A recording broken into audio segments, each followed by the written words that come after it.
explain your rationale as to why you made this track in this way. So you will see from the start of my Padlet diary, what I submitted for my formative was a completely different track to what I finished with. I think after one of the modules one week we had to reflect back on what we'd done, and I think after looking back I realised that that track just didn't really represent my sound, the direction I wanted to go in, and didn't represent me as an artist. I feel like in drum and bass it's very easy to fall into the trap that you just making something as a DJ tool, something big for the dance floor, and it's just kind of not the route that I want to go. I think the reason I've come on this course is to learn to be more musical with my sound. I don't really want to just make beats. Yeah, the final track I went with came around a time where I was really discovering my sound, and I'd like to think that I've found that now, and that's where I'm at.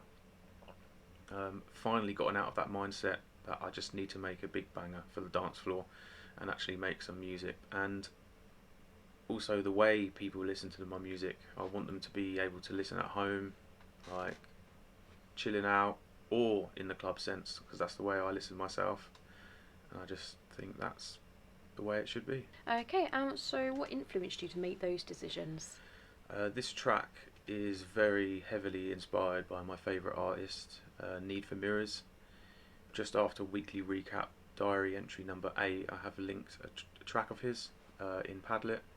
He is a very original artist compared to a lot of other drum and bass that you might hear, and it's kind of something that I strive to be as well, original and unique. You can, anytime you hear any of his tracks, you can hear within the first 30 seconds that it's him. His arrangements, use of space, I just think is impeccable, and he also uses instruments that you probably wouldn't see much in that kind of scene, in that genre, such as, for me, I used piano, cellos, heavily inspired from a lot of music that he's made, and also taken a lot of inspiration from my fellow classmates, hearing and discussing music with them, because they all come from a little bit of a different background, much more instrumental, classical and rock kind of sounds, whereas compared to my kind of electronic background, it's just really interested me a lot to incorporate those kind of sounds, organic sounding instruments, while that also broadening my skills, because, well, the end goal one day is to be mixing and mastering from all sorts of artists and all sorts of genres. What were you responsible for in terms of the creative and musical output for this assignment? So in short, I have literally done everything, all by myself. All the planning was done at the start of the project, although through some personal stuff kind of outside of the course I may have not quite actually stuck to the plan very well, but it's definitely helped me learn to overcome certain obstacles, get things done to a deadline, which, to be honest, I feel is perfect preparation for the direction I want to take my career in, because I would love to be working on a self-employed basis. So these things are going to come up all along the way, and it makes good practice for the future. I wrote and composed everything myself, all the way down to synthesizing the sounds. Again, it's something I'm super interested in, and I really cannot wait to learn more about that in the future. The keys that I played in the track, I actually played and recorded myself. It's actually something I've never done before, but I feel through some of the knowledge I've gained over this term of the courses, I've increased my music theory knowledge quite a bit, and actually just gained a lot of confidence in what my ability basically, and I just felt it would be a good use and would represent the sound I'm making well, if I just played and recorded that myself. Adds a nice dynamic to the track and makes it sound much more real. Also, the producing and mixing, all done myself as well, where I do a lot of the stuff digitally in the box, in the DAW. I tend to mix down as I create, so it makes it quite easy for the end product. Yeah, I would also say that's probably one of my strong points. Probably the thing I have the most interest in is just making everything sound nice, clear and crisp. whereas the mastering stage was definitely a huge learning curve. It's not really something I've ever done before. We did do a little bit of learning on that in the classes, which has helped massively, but I definitely think that it's something that I need to focus a lot of time on in the future to get better at that stage of the production. How far do you think you've come since the start of your project? So, for example, what have you learned about the production, and also what have you learned about yourself? Uh, I honestly cannot believe how far I've come since the start of this term. To be honest, that's also another reason why I've changed the track that I'm submitting. I just felt that I create so much more complete sounding music, and my technical skills in regards to mixing and producing have just taken such an improvement. A lot of the class content may have been things that I was quite familiar with beforehand, but being able to go into depth and talk about those processes a lot more has just given me the confidence to believe in the decisions that I make, and just know that I'm making them with knowledge behind and a valid reasoning to be making that choice, rather than, for example, just chucking a compressor on every channel just for the sake of it, which is something I definitely would used to be doing. In regards to myself, I think the main thing I've really learned is I definitely struggle with time management.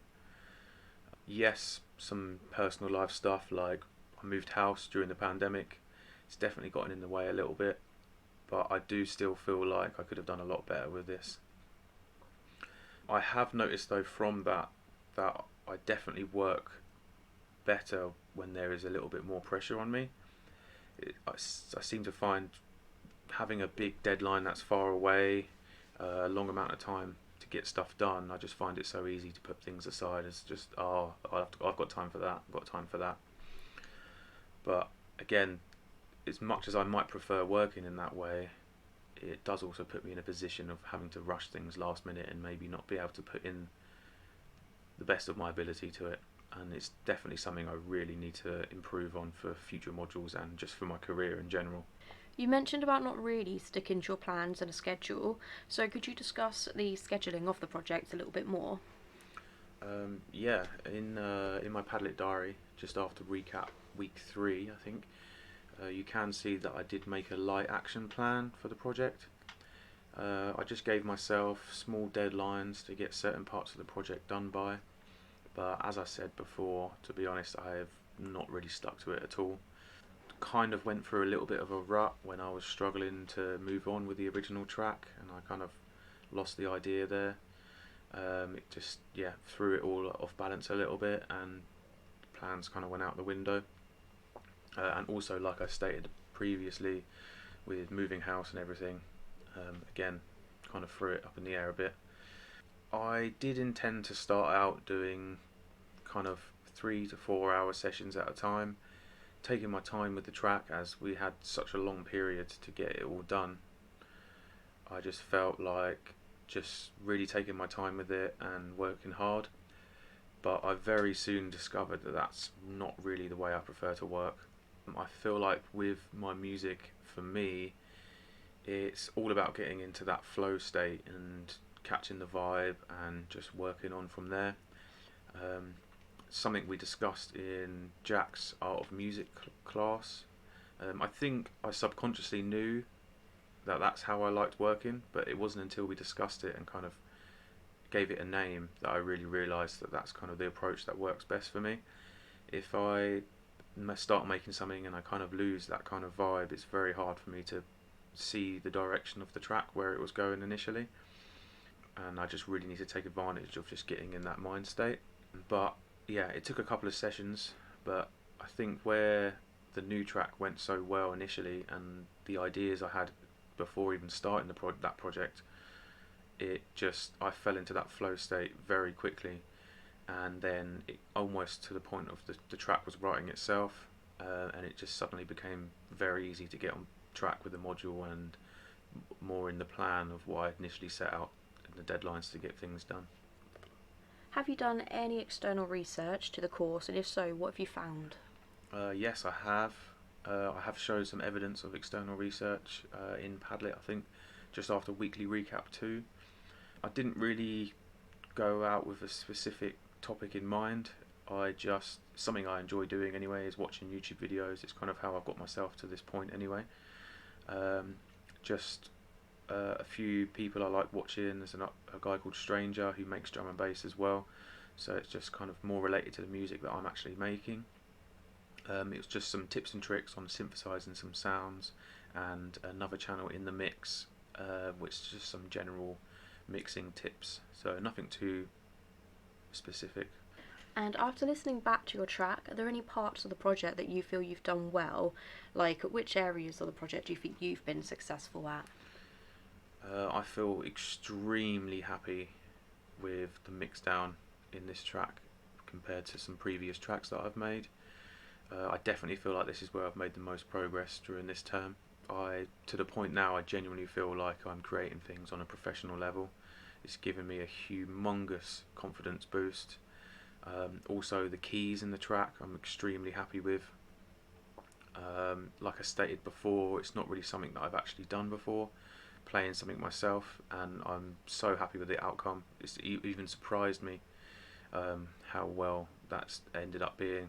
Like, it started that whole new track. I played those keys and it ended up being the main element that I built the track around, and I just feel it's perfect.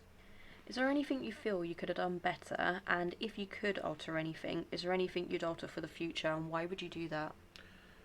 To be honest, I don't really want to sound too big-headed here, but I don't really feel there's much that I would change in regard to the track itself. Like, I'm so happy with it.